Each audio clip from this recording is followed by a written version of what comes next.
ঢকুৱাখানাত পথ দুৰ্ঘটনাত এজন নিহত নাবালক যুৱকৰ স্কুটিৰ এক প্ৰচণ্ড খুন্দাত শনিবাৰে এগৰাকী নিৰীহ পথচাৰীৰ ঘটনাস্থলীতে মৰ্মান্তিক অপমৃত্যু ঘটায়। ঘটনাৰ বিৱৰণী অনুসৰি ঢকুৱাখানা মহকুমাৰ সোণাৰী চাপৰি আৰক্ষী চকীৰ অন্তৰ্গত খজুৱা মাজুলী লোক নিৰ্মাণ পথেৰে এখন স্কুটি লৈ আহি আছিল লতি বৰচু গাঁৱৰ বিদ্যুৎ দলে। এনেতে ঢোলপেটা কেকুৰিত অংশত তীব্ৰ বেগত অহা স্কুটিখনে সোণাৰী চাপৰি অভিমুখে আহি ঢোলপেটাৰে হীৰেন বুঢ়াগোহাঁই নামৰ ব্যক্তিজনক খুন্দা মৰাৰ পৰিণতিতে ব্যক্তিজন ঘটনাস্থলীত অকাল মৃত্যুৰ সাৱটি লয়।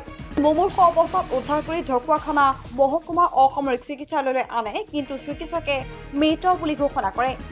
আৰক্ষীয়ে দুৰ্ঘটনা সংঘটিত কৰা স্কুটিখন জব্দ কৰি মৃতকৰ মৰণোত্তৰ পৰীক্ষাৰ ব্যৱস্থা গ্ৰহণ কৰিছে।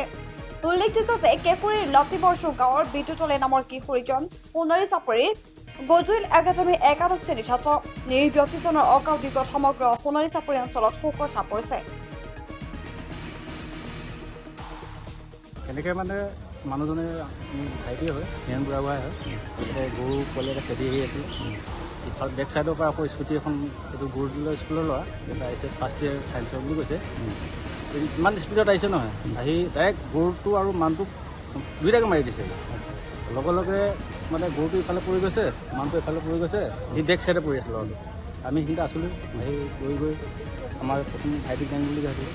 ভাইটি মানে তেতিয়া চিৰিয়াছেই, বহুত চিৰিয়াছ। তাৰপিছত এই গুৰুদুলৰ স্কুলৰ এজন প্ৰফেচৰ হ'ব নেকি, তেখেতৰ গাড়ীত আমি ইয়াত মেডিকেল পঠিয়াইছিলোঁ। জানিব পৰা গৈছে মেডিকেলত তেখেত ভালে। ইটো লোৱাৰ অৱস্থা কেনেকুৱা? ইটো লোৱা এতিয়া হয়তো মই বিশেষ গম নাপাওঁ, মই আহিছোঁ এতিয়া। কিন্তু তাত অলপ চেঞ্জটো নাছিলে আৰু অলপ মুখত দুখ পাইছিলে। বাকীখিনি তাৰ সিমান হেৰি নাই। তেখেতৰ বয়স 43 তাই কি কাম কৰে? তেখেতে একো নকৰে, মিস্ত্ৰী কাম কৰে, মিস্ত্ৰী যোগালী এনেকৈ কৰে। তেখেতৰ নামটো কি আছে? তেখেতৰ নাম হীৰেন বুঢ়াগোহাঁই। ল'ৰা ছোৱালী? তেওঁৰ ল'ৰা এটা আছে, তাৰপৰা আৰু ছোৱালী এজনী আছিলে, বিয়া দিয়া হ'ল। বিয়া দি এতিয়া ল'ৰাটো বিয়া পালে।